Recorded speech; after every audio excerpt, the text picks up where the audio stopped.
perceiving size, continuing with perception of size, as we've learned, link between our perception of size and our perception of depth is strong. और अगर अच्छी perception हो तो हमारा जो size का इदराक है वो भी comparatively accurate होता है, दुरुस्त होता है. तो हालांकि हमारा जो साइज़ की परसेप्शन है वो हमेशा दुरुस्त नहीं होती, जैसा कि हमने अभी लर्न किया है, लेकिन एक बात है जिसकी वजह से साइकोलॉजिस्ट ने साइज़ कॉन्स्टेंसी का असूल दिया है. साइज़ कॉन्स्टेंसी की मिसाल मैंने दी थी कि आपकी हाइट कोई एस्टिमेट करे 3 फुट दूर और 6 फुट दूर आप खड़े हो तो उनमें कोई फ़र्क नहीं होता, क्योंकि ये जो कांस्टेंट रहने का अमल है हमारे साइज़ की परसेप्शन में, वो हमें इस जजमेंट को विजुअल एंगल से हट के देखता है कि ये शख्स 6 फुट दूर गया है, ये अभी भी 5 फुट 4 इंच का है, ये मुझसे 3 फुट करीब आएगा तो ये 6 फुट का नहीं हो जाएगा. ये परसेप्शन है, ठीक, क्योंकि परसेप्शन जो है साइकोलॉजिकल एक्सपीरियंस होता है, एक्चुअल उसका साइज़ नहीं होता.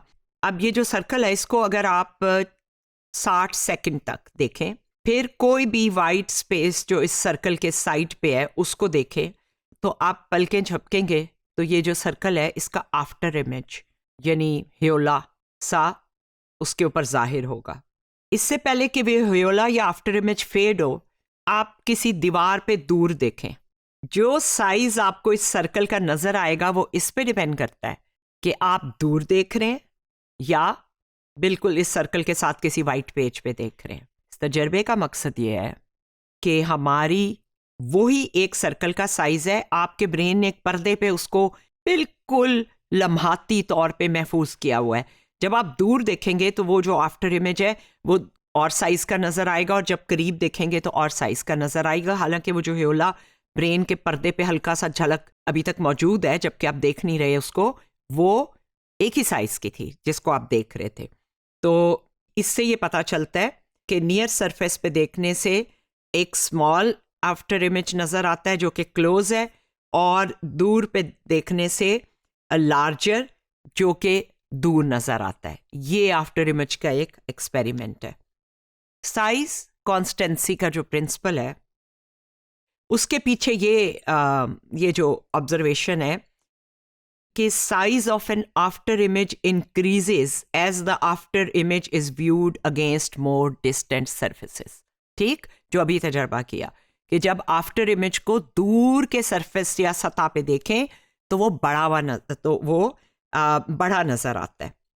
साइज कॉन्स्टेंसी की कैलकुलेशन की जाती है.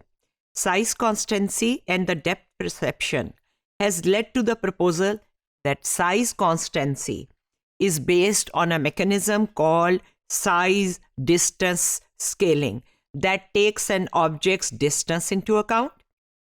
Size distance scaling इस तरह ऑपरेट करती है, ये जो इक्वेशन है, S object's perceived size, K is a constant and R is the size of the retinal image and D is the perceived distance of the object. तो इसके ज़रिए ये जो कॉन्स्टेंसी है कि वो कांस्टेंट कैसे रहता है या वो कैसे बदलता है उसको हम कर सकते हैं. साइज को हम रिलेटिवली परसीव करते हैं. अब ये जो व्हील है इसका हमें साइज का अंदाज़ा कभी ना होता, अकेली इसकी तस्वीर होती, लेकिन जब वो किसी ह्यूमन जिसका साइज हमें पता है, इंसान ज़्यादा कितना ऊंचा होगा, तो जब आपको उससे डबल साइज का व्हील नज़र आता है तो तब आपको अंदाज़ा होता है कि ये कितना बड़ा है. जैसे बच्चों की कार्टून मूवीज़ में कभी वो जिन या कोई बहुत ह्यूज मॉन्स्टर दिखाते हैं तो उसकी हथेली में एक छोटा बौना लगता है जो आपको, लेकिन वो एक आम साइज का ह्यूमन है. इसी तरह एक मूवी है कॉन्ग, शायद उसका नाम है, उसमें बहुत बड़ा गोरिल्ला है, तो उसकी उंगली के बराबर उस हीरोइन का साइज है जिसको हाथ पे खड़ा करके और बचाता है. प्रपोर्शन, रिलेटिव साइज, तो हमें अंदाजा ही ना होता ये इतना बड़ा है.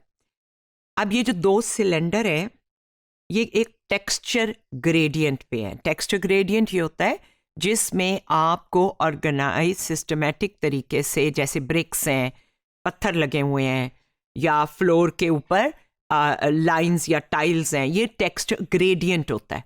ये ग्रेडियंट जब आपके करीब होता है तो ये बड़ा नज़र आता है और जब आपसे दूर होता जाता है तो छोटा होता जाता है. अब ये जो 2 सिलेंडर हैं ये हमारे विजुअल एंगल में डिफरेंट हैं। दूर वाला ज़ाहिर में छोटा नज़र आएगा और करीब वाला जो है वो बड़ा नज़र आएगा, जबकि दोनों का साइज़ एक ही है। लेकिन हमें पता कैसे चलता है कि दोनों एक ही साइज़ के हैं? जब उसको टेक्सचर ग्रेडियंट पे रखते हैं, दोनों एक एक टाइल को कवर कर रहे हैं। ये नहीं है कि वो जो करीब है वो 2 टाइलों पे फैला हो और जो दूर है वो एक टाइल पे हो। इसका मतलब है कि basis of the 2 cylinders are of the same size. ये वो अमेजिंग चीज़ें हैं हमारी परसेप्शन में जो कि हम फॉर ग्रांटेड लेते हैं। धोखे लेकिन होते हैं। हमेशा हमारी परसेप्शन एक्यूरेट नहीं होती। जब नहीं होती तो उसे हम विजुअल इल्यूजन का नाम देते हैं, यानी एक धोखा नज़र का। लोगों को ये बड़ी फैसिनेट करती हैं स्टडी में, बिकॉज ये डेमोन्स्ट्रेट करते हैं कि हमारा विजुअल सिस्टम जो है इसको कभी ट्रिक भी किया जा सकता है, या ये ट्रिक हो जाता है और ये इनएक्यूरेटली या गलत भी कोई चीज़ परसीव कर लेता है। इसको हम म्यूलर लायर इल्यूजन कहते हैं, और ये बहुत इतनी मशहूर है कि अब तो इसको बच्चा बच्चा जानता है और जिन पे तजर्बा किया जाता है वो भी जानते हैं। इन दोनों लाइनों का साइज़ फ़र्क नज़र आता है। उसकी वजह इनके एरो है, यूं और यूं। ऐसे ही दीवार के कोने भी होते हैं, तो उसकी वजह से दीवार को अंदर से देखें या बाहर से देखें तो उसके कोनों की वजह से वो नज़र आता है। जैसा कि ये आउटसाइड कॉर्नर, अगर आप इसके कोने में देखें तो जो कमरा येलो और ग्रीन दीवार वाला है उसमें यूं करके है छत के साथ, तो ये यूं का एरो बना हुआ है जिसकी वजह से वो लाइन बड़ी लगती है, और जो बाहर का कोना है उसमें यूं बना हुआ है जिसकी वजह से वो लाइन छोटी लगती है, हालांकि इस दीवार का साइज एक ही है। कन्फ्लिक्टिंग क्यूज थ्योरी ने इस चीज़ को एक्सप्लेन किया है कि ये जो लाइन की लेंथ्स को हम मुख्तलिफ देखते हैं ये किस वजह से होता है।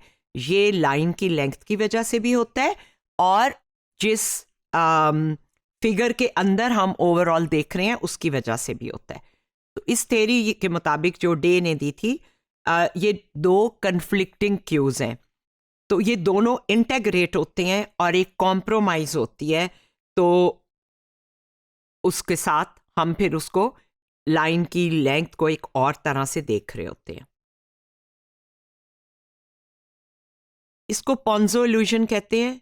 इन दोनों जानवरों का एक ही साइज है, लेकिन क्योंकि पटरी आगे जाके यूं हो रही है तो आपको वही जो और ये ऐसे होती जाएगी, रेल की पटरी या सड़क या नहर हमेशा आगे जाके मिलती हुई नज़र आती है, तो जहाँ जाके वो क्लोज हो गई है वहाँ पे वो बड़ा नज़र आ रहा है। दोनों का रेटिनल इमेज एक्चुअली एक ही है आपके रेटिना पे, और ये एक इल्यूजन है। एक और बहुत इंटरेस्टिंग जो हम करते हैं उसको एम्स रूम कहते हैं। अब ये आपको एक लंबी और एक छोटी लग रही हैं, जबकि दोनों का कद एक ही जैसा है। अगर ये किसी होल में से बाहर से कोई देख रहा हो, ये एक्चुअली कमरा इस तरह बना हुआ है कि एक तरफ से छत नीची है तो उनका सर छत से जा लगा है। ये इल्यूजन क्रिएट की गई है। जब क्यूज नहीं होंगे और कोई पीप होल से देखेगा तो उसको पूरा अंदाज़ा नहीं होगा कि छत भी स्लांटिंग है और सब, तो उसको ये इल्यूजन होगी। जबकि अगर आप इसको जैसे हम देख रहे हैं देखें तो हमें पता चल जाता है कि इसका फ्लोर ऊंचा किया हुआ है। आखिरी इल्यूजन जो बड़ी मशहूर है वो है एक आर्टिस्ट जो है वो चांद को कैसे परसीव करता है जब वो हराइजन पे होता है, यानी उफक पे, और जब वो आसमान पे ऊंचा होता है, हराइजन पे किसी बिल्डिंग या दरख्त के पीछे। तो ये विजुअल एंगल जो है हराइजन मून का बड़ा, और विजुअल एंगल जो उसका है जो आसमान पे चांद है दूर, उसका विजुअल एंगल जो है वो छोटा है। उसकी वजह ये है कि इसके साथ हमें बिल्डिंग्स भी होती हैं और उसके साथ हमें एक रिलेटिव साइज नज़र आता है। The visual angles of these 2 moons are actually the same on our eye, लेकिन हमें वो देखने में इस तरह से नज़र आते हैं।